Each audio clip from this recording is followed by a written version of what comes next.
Remarkably, yesterday in Iowa, what's happening in Vermont, what happened in Connecticut and Massachusetts, and also what happened here with Amendment 2 and Prop 8 on the negative side of the ledger in California, Proposition 8 going down, and Amendment 2, or both of them actually succeeding in this case, and what that means.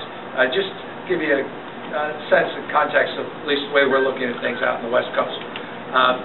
You know, it was my lifetime, and this also shows my age, but remarkably my lifetime, because I thought this was just in the history books.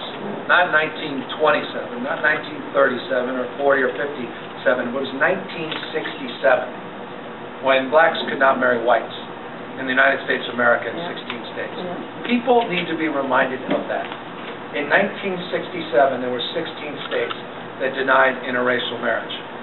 And they argued against interracial marriage because it was going to destroy the tradition that is marriage.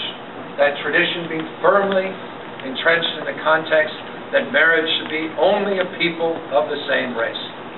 And now people were going to destroy that tradition by having the audacity to marry outside the race. They used religious arguments. In fact, let me be specific. Let me give you the judge at the time, 1965. Led to the decision ultimately in 1967, the Loving versus the state of Virginia decision. The judge said the following: the judge said, God put different races on different continents for a reason. God never wanted the races to mix. So they used religion as the framework. Of course, religion was always used to interrupt rights of people to get married as well, because Protestants could marry Catholics in this country. It's tradition. You must be of the same religion. Because somehow marriage is exclusively a religious construct. You know better.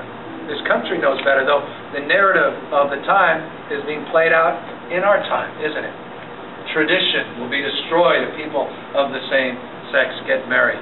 Religion dictates it's Adam and Eve, not Adam and Steve. You've seen the protesters. I live with them, trust me. I'm home. Everywhere I go, at airports, they're following me with signs. Shame, shame. There we are, 40 years later, and we're still making these same arguments. But here we are, more interestingly, 55 years later, after the landmark Brown versus Board of Education decision. 55 years this year, where we determined, and appropriately so and adjudicated the Supreme Court, that separate is not equal. How many politicians of all stripes have you already heard out there in the campaign trails, the Jefferson-Jackson dinners and all these things, waxing poetically about the principles of Brown v. Board of Education? Separate is not equal, the March of Equality, the great moments in our history have been the struggle for civil rights and advancing these principles. It's not just ending with Barack Obama. There's so much more work to be done, but we're proud. Yet those same politicians that either have given those speeches this year or are about to give those speeches at your dinners will stand there and they'll run the 90-yard dash as it relates to the rights of the LBGTQ community. And that's wrong. And we've got to disenthrall ourselves that we should accept that we can continue to have elected officials that say to us privately one thing, but don't have the courage to stand up and fight for us publicly. It's wrong. Separate is not equal. Marriage is marriage. Civil unions are something totally different. And I just don't accept that we should accept that anymore. We've got it. You know, if I just got married 6 months ago, and I didn't go down on my knee and say to my future wife, will you civil union me? She would have thrown something at me. We would be very resistant.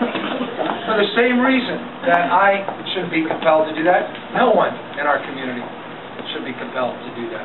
Marriage is marriage. So we'll continue to fight for marriage equality because it's the right thing to do. It's the principled thing to do.